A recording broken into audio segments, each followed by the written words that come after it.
m'appelle Djeri Gueye, je suis membre du conseil d'administration du CNCR, le CNCR qui anime un peu le processus d'animation du groupe de dialogue social et politique. Et quel sens donnez-vous à cette activité d'aujourd'hui que vous avez tirée? Bon, c'est une activité très importante parce que d'abord, je tiens à rappeler que l'année dernière, nous étions là dans le cadre pour recueillir un peu les propositions, les sentiments, recueillir un peu le point de vue des acteurs de la région, enfin, dans le cadre de la zone agroécologique Niayes-Ferlo, parce que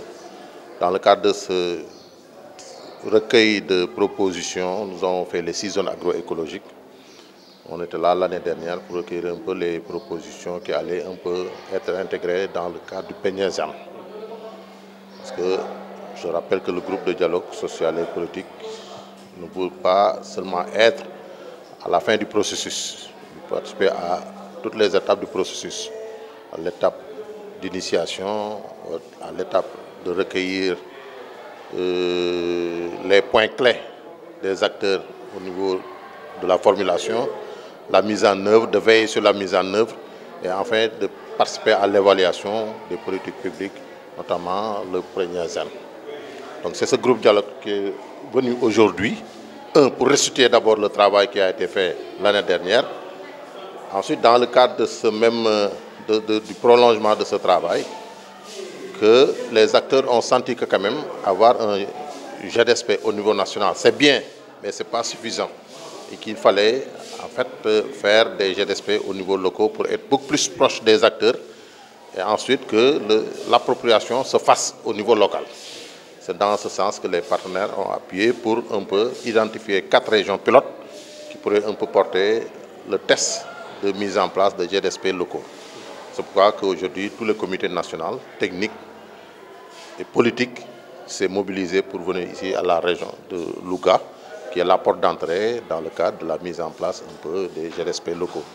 Donc c'est un peu l'école de l'installation des comités locaux du GDSP au niveau des régions pour une meilleure prise en compte des préoccupations des acteurs et une meilleure appropriation de tout ce qui se fait dans le groupe de dialogue social et politique. Et quel rôle vont jouer ces GSP locaux au niveau de la gouvernement? C'est être beaucoup plus proche des acteurs. En fait, que la société civile, en lien avec le mandat qui est donné au groupe de dialogue social et politique, c'était alimenté et bien alimenté au niveau national. Mais comme dit l'adage, tout ce qui se fait en haut pourrait être mieux fait, en tout cas au bas de l'échelle. C'est pourquoi les acteurs ont senti que quand même au niveau national, il fallait être beaucoup plus présent au niveau local. Peut-être qu'il y a certaines données qui échappent au niveau local et qui pourraient être capturées, qui échappent au niveau national et qui pourraient être capturées au niveau local et qui viendraient vraiment alimenter vraiment le contenu de tout ce qui est mis en œuvre, tout le mandat, c'est-à-dire qui est assigné au GSP, qui est un groupe de dialogue social, comme le nom l'indique, qui est chargé un peu de veiller sur la formulation, la mise en œuvre, l'évaluation des politiques publiques. C'est un plus pour la société civile, mais c'est un plus aussi pour les politiques publiques. Parce que quand même,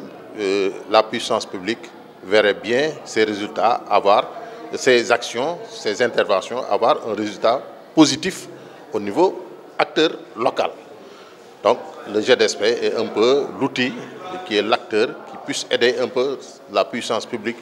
à mieux repérer les points positifs à amplifier et aussi repérer les points négatifs qu'il faut corriger ou réorienter. Donc c'est un peu le rôle, le sens qu'il faut donner à la mise en place des GDSP au niveau régional. Mais le GSP national a contribué sur le programme de PNIESAM. Peut-on savoir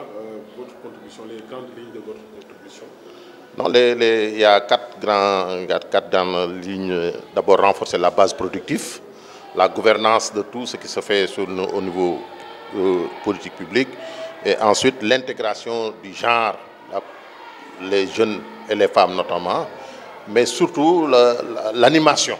de tout ce qui se fait au niveau national par rapport aux politiques publiques en général. Donc c'est ça le sens et la veille qu'on a assigné comme mandat au groupe de dialogue social et politique au niveau national, mais surtout de contribuer de manière efficace et pertinente à la revue conjointe du secteur de l'agriculture que le ministère de l'Agriculture organise chaque année pour voir quels sont les effets positifs et négatifs à verser dans le sens de cette revue et qu'est-ce qu'il faut améliorer, qu'est-ce qu'il faut corriger, quelles sont les recommandations, les propositions qu'il faut mettre sur la table, tous pour le profit et l'amélioration du mieux-être dans le monde rural. daje bi tey jii dañ fi ñëwoon daja maa ngi fàttali te ñu siy sant yàlla ñëwoon nañ fi daaw parce que ci cadre formulation PEGNASAN ñëwoon nañ fi ci parce que dañ ne société civile bala ñuy bokk ci dara duñ si bokk rek si cat bi dañ siy bokk si njaalbeen ba ci mujj si njaalbeen bi mooy si formulation bi ci doxalin bi ak ci natt bi ci xayma bi loolu taxoon daaw ñu def ay pexe ba nga xam ne dañuy dem ci li ñuy wax ay zone agroécologique moo tax daaw ñu boole zone Niayes ak zone Ferlo ñu daje fii ci Louga boole acteurs yi nga xam ne yëpp ñooy yëngu ci wàll googu pour ñu jot seen i xalaat taataan seen i bëgg-bëgg ak seen i yéene yi nga xam ne moom la ñuy am ak seen gis-gis yi ñu am ci politique publique yi donc loolu defoon nañ ko fi daaw ñu ñëwaat ren benn pour delloo leen li nga xam ne moo doon taxawaay bi ñu fi amoon daaw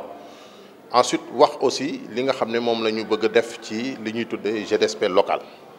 parce que liggéey bi nga xam ne moom la ñuy def ca niveau national ca kaw boo ko tuddee noonu lu am solo la mais nag loo nekk ci kaw dina am loo xam ne dina la rëcc loo xam ne xëy na waroon na mën a am njariñ pour nga boole ko ci sa liggéey ci liggéey bi nga xam ne moom la ñuy fas yéene jébbal nguur gi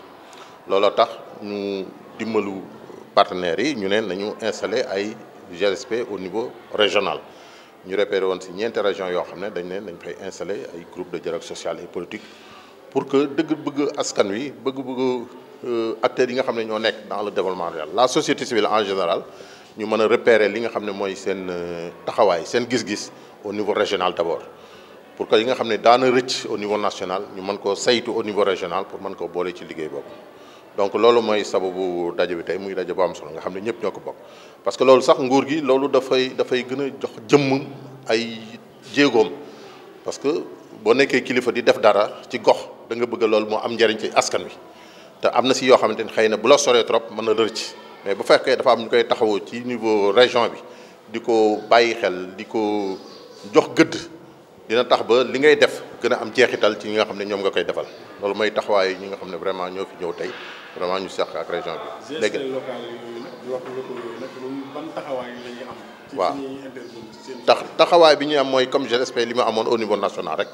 taxawaay bi mooy d'abord seetlu politique publique yi ni muy doxee di ko xayma di si def ay propositions mais surtout di contribuer ci li nga xam ne moom la ñuy def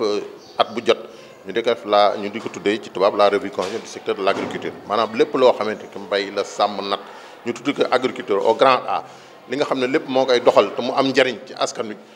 ñu war koo mën a fësal bu baax a baax dooleel ko jox ko jëm li nga xam ne ay tolof wala ay manqué te loolu moo ko dund doomu aadama ñoo ànd bu ko defee ñu mën koo saytu xool ko bu ko defee ëllëg gi si biir ñu mën koo jubbanti ba mu gën a am njariñ parce que kilifa buy def dara dafa bëgg loolu am jeexital am njariñ ci ñi nga xam ne ñoom la koy defal quoi loolu mooy doon taxawaayu GDSP au niveau régional léegi nag ñeenti région lañ ci tàmbali léegi nag ñu tàndoon Louga région de Louga pour mu nekk bunt bi pour que liggéey boobu ñu fas yéene def ci région yi mu mat dañu yéene waxtaane ko fii taxawu ko def si ay waxtaan yu am solo bu ko defee xalaatu nit ñi aussi ñu retenir ko li nga xam ne mooy contenu bi ñu ko mën a jox aussi ak feuille de route bi nga xam ne moom lañ fas yéene doxee ak outils yi nga xam ne moom la ñuy dimbandikoo pour suivre politique publique yi vraiment ñu waxtaane ko tekk si seen loxo pour ñu mën ko mën a def defin bu am solo daal. yeneen région yi yan ak yan la. yeneen région bi Saint-Louis la Kolda Ziguinchor waaw. c'est bon ah. turam fàttaliwaat ñu. waaw maa ngi tudd bi nga am ci GSP. maa ngi tudd Diéry Gueye maa ngi bokk conseil d'administration du CNCR nag ñoom la yàlla nattoo mu ànd ak yeneen natt nga société civile yëpp vraiment pour ñuy animer di waxtaan di saytu dëgg GDSP boobu vraiment di si jaajëfal aussi ñi nga xam ne ñoo ko seq ñëpp vraiment nangul nañu CNCR ci rôle boobu te ñu koy jox seen kéemtalaay àq pour que liggéey boobu mën a jëriñ askan wi merci. Sénégal.